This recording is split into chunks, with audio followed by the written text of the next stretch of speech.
untuk mendiagnosis kanker paru sendiri ini ada apa aja yang bisa dilakukan, Dok? Jadi kalau kita bicara cancer itu mutlak harus dilakukan pengambilan contoh jaringan, biopsi istilahnya. Jadi goldennya seperti itu.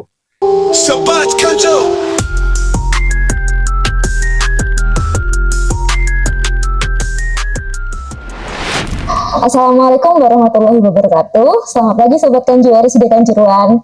Nah, pada pagi hari yang cerah ini kita akan membicarakan suatu perbincangan yang sangat menarik ya. Ini tentang deteksi tumor paru dengan bronkoskopi.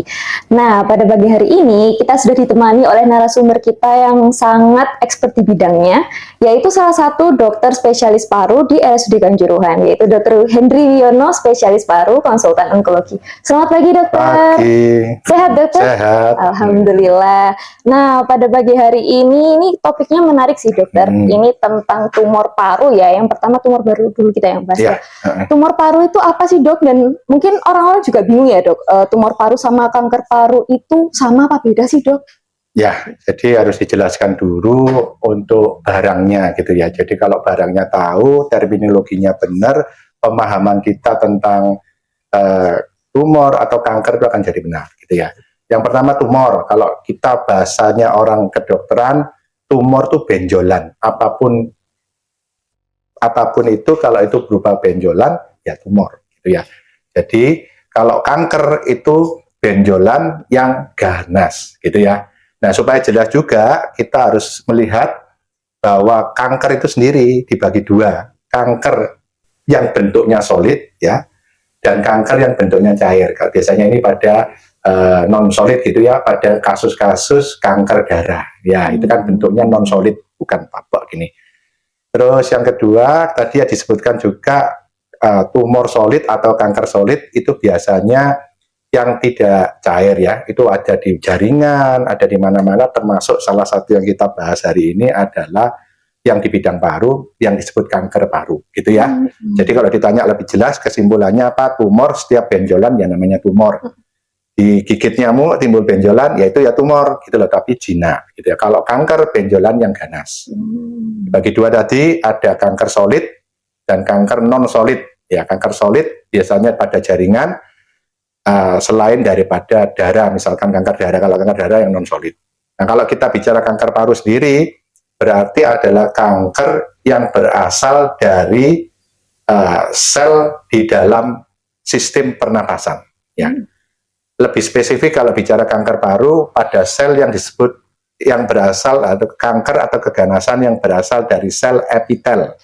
Sel epitel itu apa? Sel yang melapisi lapisan luar daripada khususnya saluran pernapasan. Juga ada kanker dari yang bukan dari epitel. Kalau kita kanker solid itu kanker yang berasal dari jaringan pendukung. Misalkan kanker mesensimal paru, tapi ini jarang. Yang kita bahas kalau orang bicara kanker paru, sebagian besar terasosiasi kanker yang berasal dari sel epitel tadi. Ya. Langsung aja ya, kankernya kalau di bidang paru itu langsung dibagi dua ya untuk membedakannya. Berdasarkan nanti jenis selnya, supaya tidak bingung. Ada yang disebut dengan kanker sel bukan sel kecil dan kanker sel kecil. Kenapa kok kecil besar ya? Karena kalau dilihat di mikroskop ya, itu kanker paru sel kecil ya karena bentuk selnya ya kecil-kecil gitu. Kalau yang bukan sel kecil ya karena bentuk selnya bukan sel kecil gitu loh ya. Nah, yang paling banyak di antara keduanya ini kanker paru itu adalah kanker paru bukan sel kecil. Berarti kalau dilihat di bawah mikroskop, nanti mungkin ditanyakan diagnosiknya, cara menegakkan diagnosanya, itu dibagi lagi dua. Yang bernama nanti adenokarsinoma, ini yang paling banyak, dan yang non-adenokarsinoma, termasuk di dalamnya squamous, large cell, ini penamaan harus ngomongkan meskipun medis ya, supaya mengerti. Jadi intinya kalau kita bicara kanker paru, asosiasinya orang adalah kanker pada epitel, khususnya yang berhubungan dengan golongan adenokarsinoma. Lebih jelas seperti itu. Tetapi kalau secara pembagian seperti tadi. Mungkin itu dulu ya, silakan. Iya, berarti jenis kanker itu ada yang yang sel kecil sama yang bukan sel kecil ya, Ya, Dok ya. khususnya di bidang paru. Gitu, ya. Yang di bidang kanker paru ini ya. Betul. Nah, kalau secara gejala tuh sama nggak sih, Dok, antara yang itu satu dan yang lainnya? Gejalanya sama. Ya, kalau benjolan, ya karena di bidang paru itu kalau kita lihat rongga paru, rongga dada, ya, kankernya itu bisa terletak di tepi, bisa terletak di tengah, gitu ya, tergantung itu juga. Gejalanya gimana? Biasanya berhubungan dengan lokasi, gitu loh. Kalau lokasinya terletak di pinggir, itu gejalanya biasanya lambat timbulnya. Kalau letaknya di tengah, ya, kalau di tengah rongga dada, karena di sana ada barengan sama jantung, ada berbarengan sama struktur pembuluh darah besar, maka gejalanya biasanya lebih cepat timbul. Nah, gejalanya apa? Ya ini dari sesak, batuk darah, kemudian efek penekanan ya, terutama yang di tengah ya, itu bisa wajahnya bengkak pada waktu yang lama karena penekanan. Tadi kan dikatakan kalau di tengah itu ada struktur pembuluh darah. Nah, struktur pembuluh darahnya kalau ketekan ini ya pembuluh darah balik maksudnya, maka wajahnya jadi bengkak, leher bengkak, perutnya bengkak, timbul cairan. Kemudian juga ada gejala-gejala yang berkaitan sama kansernya sendiri. Nah, kansernya ini kadang-kadang mengeluarkan hormon tertentu, gitu loh. Dia bisa orangnya, maaf ya, wajahnya lebih hitam, kemudian timbul, bulu-bulu timbul lebih banyak dan sebagainya karena efek-efek seperti itu. Jadi gejalanya tidak khas seperti gejala respiratorik umum saja.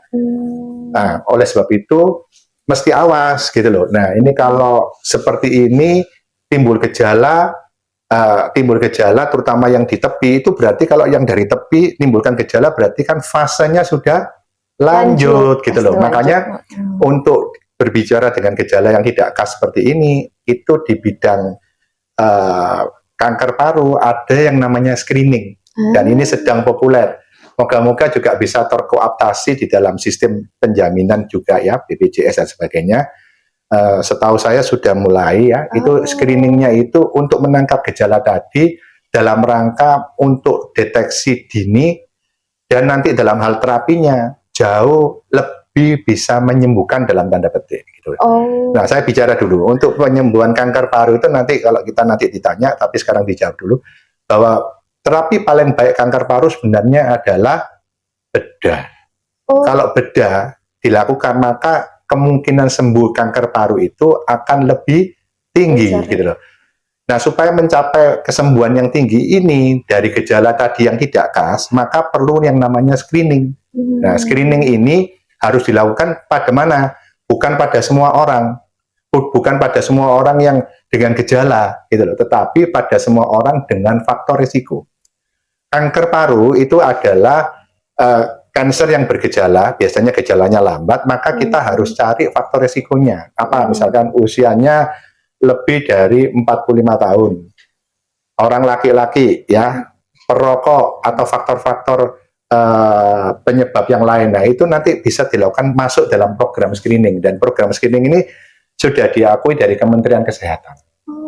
Ya, bisa dilakukan nanti kalau itu orang bergejala, dan screening ini bukan hanya dilakukan di rumah sakit nantinya, tetapi harus dilakukan pada Vaskes tingkat 1 dengan rujukan.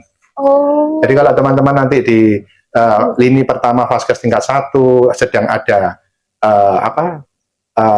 pasien dengan faktor resiko, laki-laki merokok, ada gejala respiratorik tertentu, bisa dilakukan proses screening. Itu ada formnya ya nanti ya, tinggal kita centang aja nilainya berapa. Kalau sampai nilai tertentu bisa dilakukan rujukan. Rujukannya kemana? Dalam hal ini adalah rujukannya tergantung, ada yang tinggal foto saja atau pakai CT scan yang lodus. CT scan lodus itu artinya apa? CT scan yang tidak usah pakai zat warna. Jadi tidak usah pakai kontras gitu. Betul. Dari sana nanti ditemukan kalau misalkan foto atau CT scan lodus, gampangannya ya ini gejalanya mengarah ke kanker paru atau tidak.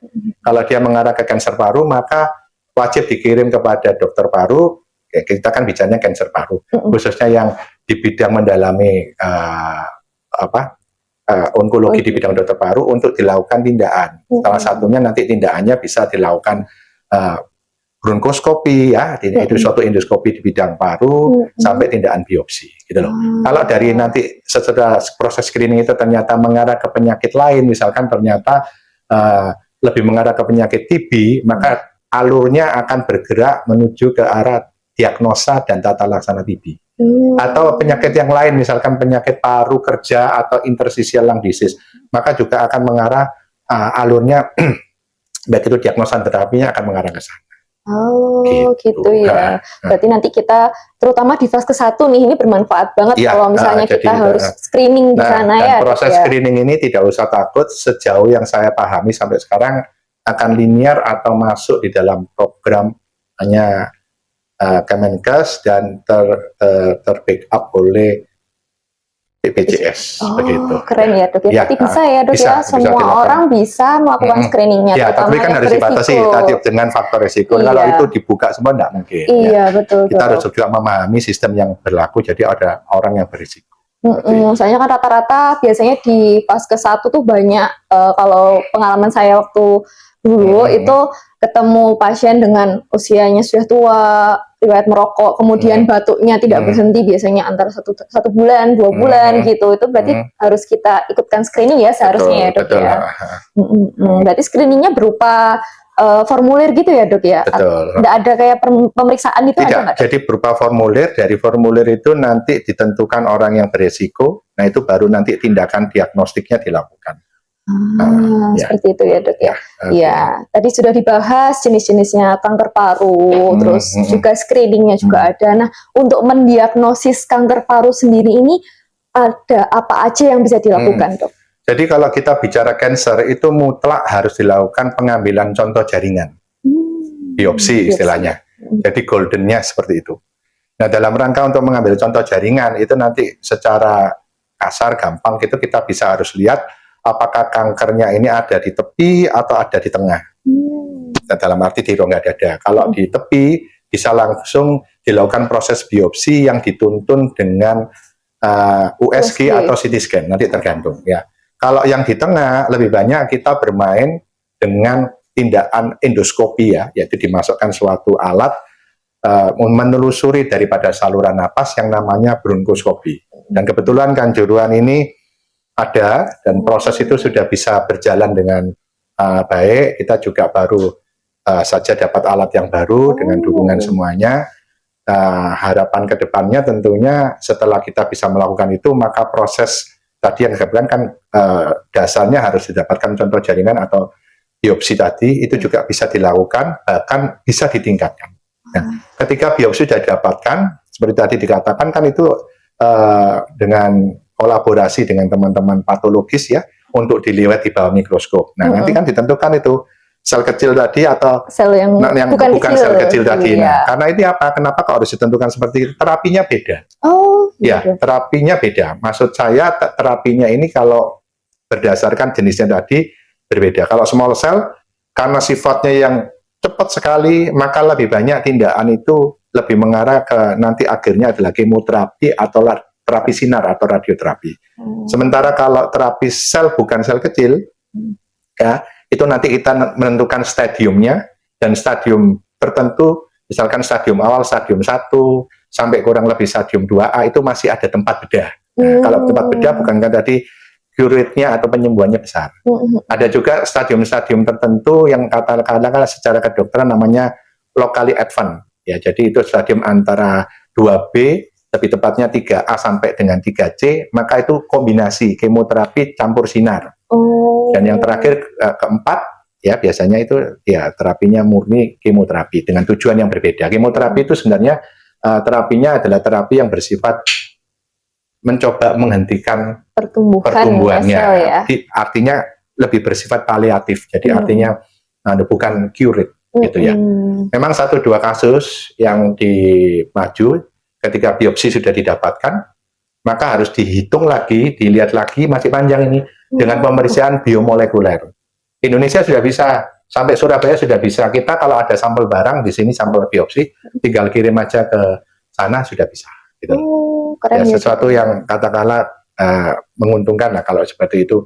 Dalam arti untuk pasien yang menguntungkannya, karena nanti obatnya akan berubah lagi. Dari obat kemoterapi, misalkan biomolekulernya bisa dapat gitu ya, dan positif, obatnya ada, tertanggung di dalam asuransi kesehatan, itu obat kemoterapinya lebih tepat yang namanya targeted terapi bisa dilakukan obat yang diminum. Yang oral itu ya, Dok, ya, obat yang diminum, tidak disuntik lagi. Begitu. Secara umum begitu. Jadi apa yang harus dilakukan? Diagnosa utama dengan biopsi. Dalam rangka mencapai biopsi, kita bisa langsung biopsi dengan tuntunan pencitraan tertentu, USG atau CT scan pada kasus-kasus kanker paru yang letaknya di tepi. Atau kalau tidak bisa dilakukan, kalau letaknya di tengah, dilakukan tindakan yang di endoskopi dengan menelusuri saluran pernapasan tadi. Ya, dengan suatu alat yang namanya bronkoskopi.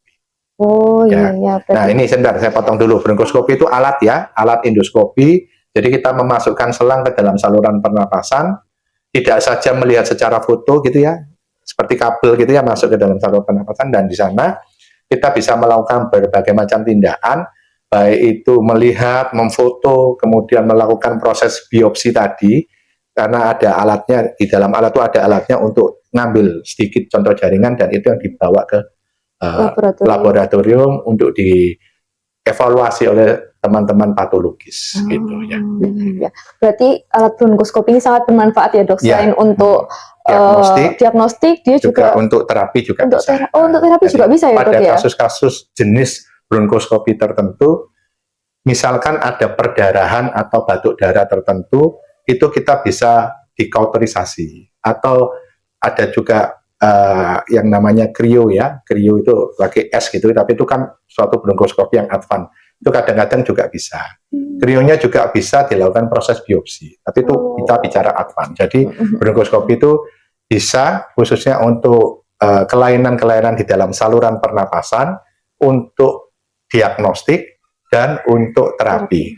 Biasanya pada saluran pernapasan yang besar, saluran pernapasan menengah, pada kasus-kasus tertentu dibutuhkan bronkoskopi jenis tertentu untuk mencapai saluran napas kecil. Cuma kekurangannya cuma sampai napas kecil saja, kadang-kadang itu tidak mampu menjangkau.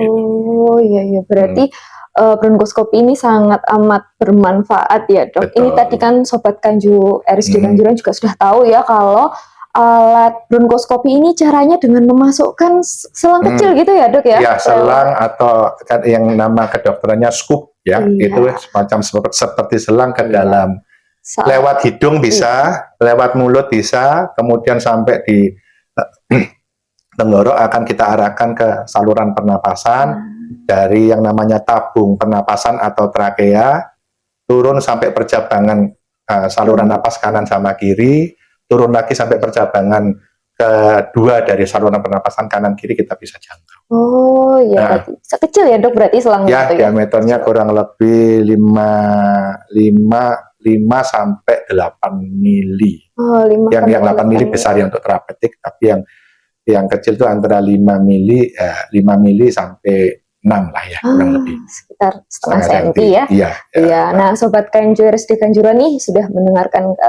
Dr. Hendri bercerita nih tentang bronkoskopi ya. Nah, bronkoskopinya kan dimasukkan tuh. Dok, sakit nggak sih, Dok, kalau diperiksa pakai bronkoskopi? Jadi itu pendekatannya nanti ada dua untuk mengurangi. Nek sakit tidak, tapi kadang-kadang menimbulkan, ya pastilah kalau ada selang dimasukkan rasa kurang nyaman. Nah, untuk seperti itu kita bisa mengurangi dengan memberikan anestesi atau bius. Biusnya bisa dilakukan dua hal, biusnya lokal ya, atau biusnya general bisa. Nah, untuk kapan kita bisa melakukan itu? Pada kasus-kasus tertentu kita pakai yang bius general. Misalkan tadi kan dikatakan bahwa bronkoskopi bukan hanya untuk diagnostik tapi terapik. Dengan mengambil apa? Mengambil misalkan bagian ya? Atau mengambil, ya alat kita belum sampai ke arah sana ya, tetapi mengambil benda asing di sana, misalkan yang paling sering teman-teman jarum pentul yang masuk ke ini ya, Dok ya. Ditaruh di mulut, pakai kerudung ketelan ya, Dok ya. Ya itu kadang-kadang bisa diambil, tapi itu butuh yang lebih, jadi terapik seperti itu. Itu dibutuhkan dengan anestesi umum supaya orangnya lebih tenang. Yang ngambilnya dokternya juga bisa lebih baik. Tetapi untuk kasus-kasus tertentu lebih sering kita lakukan dengan bius lokal gitu loh. Bius lokal sudah memadai untuk dilakukan tindakan bronkoskopi sederhana. Berarti tidak perlu ke ruang operasi ya, Dok, kalau untuk bronkoskopi ini ya. gitu ya. Iya ya. Berarti kalau yang perlu bronkoskopi ini nggak perlu takut lagi ya, Nggak soalnya sudah ada bius lokalnya dan mungkin rasanya nggak nyaman aja, tapi Tidak kalau nyaman. sakit enggak gitu ya, Dok Tidak ya. ada rasa sakitnya, cuma nggak nyaman. Kalau orang kita melakukan beberapa yang sudah kan dia merasa tebel. Iya, efek dan itu biusnya ya, Dok ya. hilang kurang lebih dalam waktu sekitar 4-5 jam hilang. Ya, jadi relatif aman untuk dilakukan tindakan. Ya. Berarti kan ini tadi bronkoskopi merupakan salah satu alat untuk diagnosis kanker paru ya, Dok. Berarti langsung waktu setelah dilakukan bronkoskopi langsung bisa ketahuan nih kemungkinan nih arah kemana ya ini ya, kayak gitu bisa nggak, Dok? Artinya ke arah, oh ya ini ada benjolan di dalam saluran napas, oh ya ini ada pendesaan di luar saluran napas, kita bisa lihat, oh ya ini ada benjolan yang mudah berdarah, kita bisa lihat.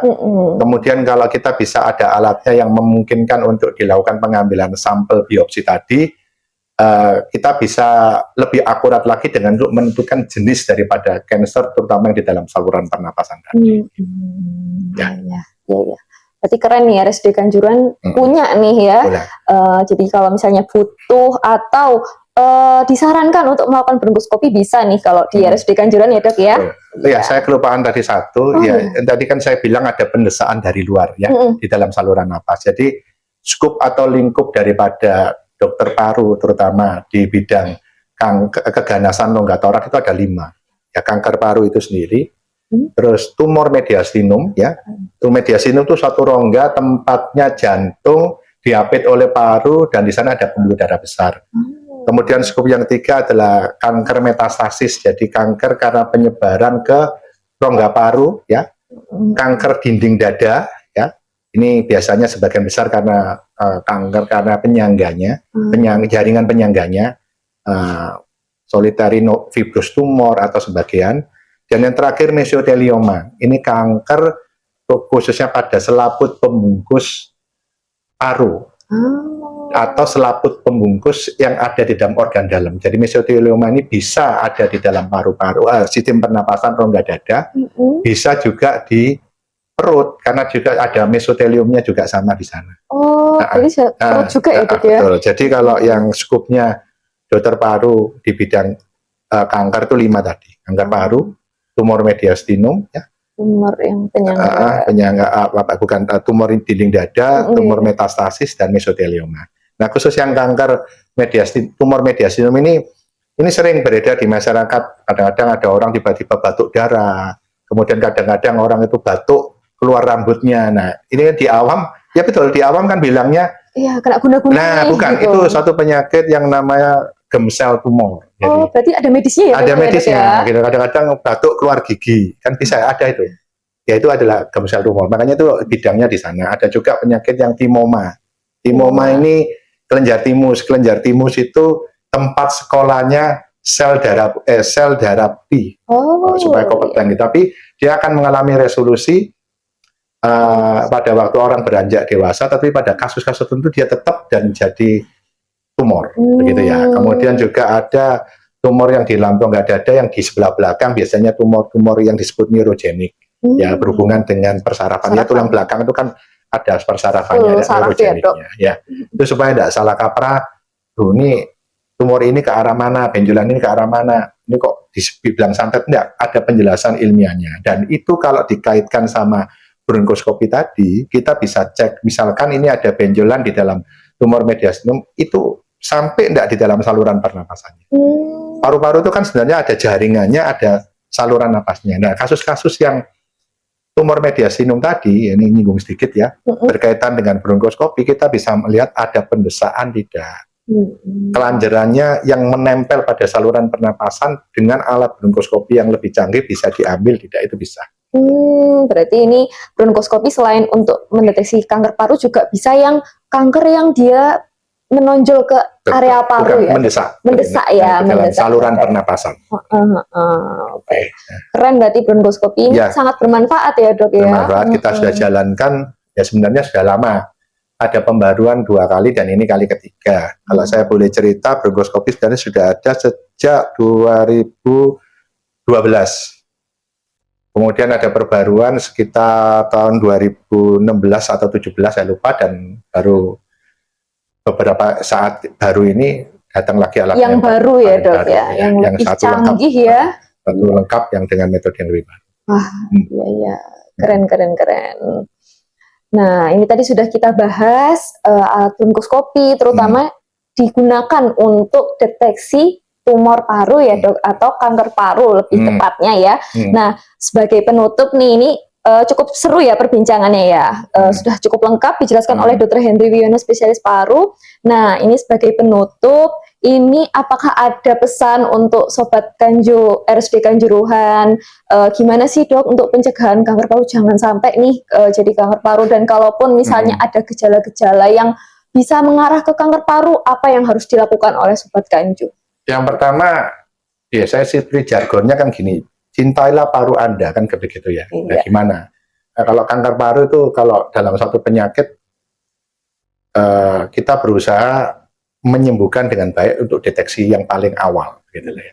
Artinya kalau dibalik pernyataan ini, kalau stadium lanjut, maka pengobatan diagnosiknya akan lebih complicated, lebih parah, gitu ya. Oleh sebab itu, satu, gimana supaya kesehatannya baik? Ya, menghindar kalau ada faktor resiko yang bisa dimodifikasi, seperti faktor resiko paru itu kan dua, tidak bisa dimodifikasi, tidak bisa dimodifikasi. Yang tidak bisa dimodifikasi apa? Umur, jenis kelamin, kan nggak bisa dimodifikasi. Yang bisa dimodifikasi, yaitu yang kita rem. Ya, berhenti merokok. Kalau bekerja di lingkungan yang bisa menyebabkan kanker paru gitu ya, ya dihindari atau memakai alat pelindungan diri.